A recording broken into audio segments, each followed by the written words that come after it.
نحمدہ ونصلی علی رسولہ الکریم اما بعد فاعوذ باللہ من الشیطان الرجیم بسم اللہ الرحمن الرحیم۔ میں کوثر قرآن اکیڈمی کی جانب سے آپ سب کے سامنے حاضر ہوں۔ ہمارا آج کا موضوع ہے سورۃ البقرہ آیت نمبر 4 اور 5۔ آیت نمبر 4، والذین یؤمنون بما انزل الیک وما انزل من قبلک وبالآخرۃ ھم یوقنون۔ ترجمہ، اور جو اس وحی پر بھی ایمان لاتے ہیں جو آپ صلی اللہ علیہ وسلم پر اتاری گئی ہے، اور اس پر بھی جو آپ صلی اللہ علیہ وآلہ وسلم سے پہلے اتاری گئی، اور آخرت پر وہ مکمل یقین رکھتے ہیں۔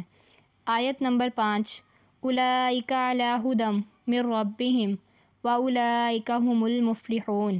ترجمہ، یہ ہیں وہ لوگ جو اپنے پروردگار کی طرف سے صحیح راستے پر ہیں، اور یہی وہ لوگ ہیں جو فلاح پانے والے ہیں۔ اس آیت میں اللہ تعالیٰ جو نبی صلی اللہ علیہ وسلم پر جو وحی کے ذریعے نازل کیا ہے، اس کا ذکر کیا ہے کہ کامیاب لوگ وہ ہیں جو اللہ تعالیٰ نے نبی صلی اللہ علیہ وسلم پر جو نازل کیا ہے یعنی قرآن پاک، اور جو آپ صلی اللہ علیہ وسلم سے پہلے نازل کیا یعنی تورات، زبور، انجیل وغیرہ سب پر ایمان لاتے ہیں، اور آخرت کے دن پر یقین رکھتے ہیں۔ آخرت سے مراد وہ زندگی ہے جو مرنے کے بعد حاصل ہونی ہے، اور وہ ہمیشہ ہمیشہ کے لیے ہوگی۔ اس میں ہر شخص کو دنیا میں کیے کا حساب دینا ہوگا، اور اسی کی بنیاد پر جنت اور جہنم کا فیصلہ ہوگا۔ آخرت بھی انہی چیزوں میں سے ہیں جو ان دیکھی ہیں، جن پر ایمان لانے کو کہا گیا ہے۔ تو بقیہ چیزوں کا ذکر کیا نہیں، اس کا کیوں کر دیا؟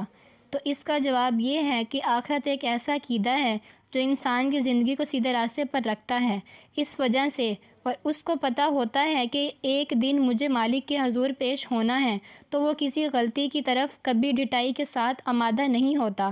اس طرح ایمان لانے والے کے لیے ہی کہا گیا ہے کہ اللہ تعالیٰ کی طرف سے یہ سیدھے راستے پر ہیں، اور یہی کامیابی ہے۔ اللہ تعالیٰ ہمیں بھی کامیاب لوگوں میں شامل فرمائے، آمین۔ وآخر دعوانا ان الحمد للہ رب العالمین۔